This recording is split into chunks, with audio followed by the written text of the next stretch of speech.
দেখ পুলু, কে? একটি ছেলে। হ্যাঁ, একটি ছেলে।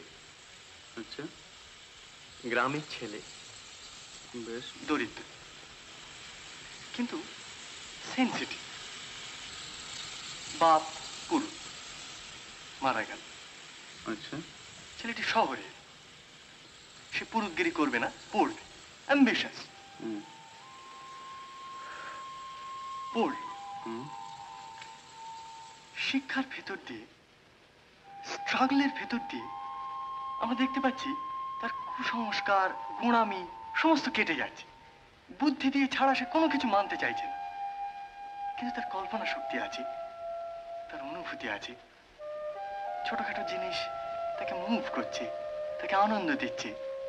হয়তো তার ভেতরে মহৎ একটা কিছু করার ক্ষমতা আছে, সম্ভাবনা আছে, কিন্তু করছে না।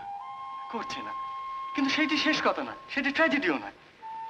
সে মহৎ কিছু করছে না, তার দারিদ্র্য যাচ্ছে না, তার অভাব মিটছে না, কিন্তু তা সত্ত্বেও সে জীবন বিমুখ হচ্ছে না, সে পালাচ্ছে না, এসকেপ করছে না, সে বাঁচতে চাইছে। সে বলছে বাঁচার মধ্যে সার্থকতা, তার মধ্যে আনন্দ। He wants to live. মানে এটা উপন্যাস কোথায়? এ তো আত্মজীবনী।